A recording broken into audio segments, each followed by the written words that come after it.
ఒకే ఆర్థిక సంవత్సరంలో రైతు రుణమాఫీ, రైతు భరోసా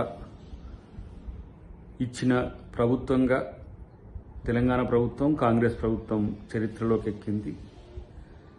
రేవంత్ రెడ్డి గారి యొక్క కమిట్మెంట్ రైతుల పట్ల ఏ విధంగా ఉందో ఈ సంఘటన ప్రూవ్ చేస్తున్నది. 22,000 కోట్ల పైచిలకు ఇప్పటికే రైతు రుణమాఫీ జరిగింది. 10,000 కోట్ల పైచిలకు ఇప్పుడు రైతు భరోసాతో పాటు రైతు కూలీలకు కూడా భరోసా ఇచ్చే కార్యక్రమం కాంగ్రెస్ ప్రభుత్వం తీసుకున్నది.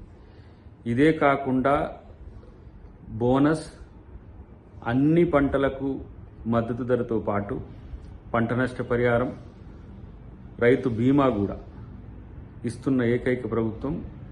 వ్యవసాయ పనిముట్లకు కూడా సబ్సిడీలు ఇచ్చి డ్రిప్ లాంటి వాటిని కూడా మళ్ళా పునరుద్ధరించే కార్యక్రమం ఈ ప్రభుత్వం తీసుకున్నది. కాబట్టి ఇది కంప్లీట్గా రైతు పక్షపాత ప్రభుత్వంగా ఈరోజు ఉన్న పరిస్థితిని గమనించాల్సిన అవసరం ఉంది. ప్రతిపక్షాలు కూడా ఆ విషయాన్ని గమనంలోకి తీసుకోకుండా ఇష్టానుసారంగా మాట్లాడటం అనేది మాత్రం చాలా విచిత్రం. ఇలాంటి పరిస్థితిని ఎక్కడ కూడా ఏ రాష్ట్రంలో కూడా ప్రతిపక్షాలు ఇట్లా ఉండంగానైతే నేను చూడలేదు. కాబట్టి రైతులు సంతోషంగా ఉన్న సందర్భంలో ఇలాంటి పరిస్థితులు తీసుకురావడం అనేది తప్పు అనేది నా యొక్క అభిప్రాయం.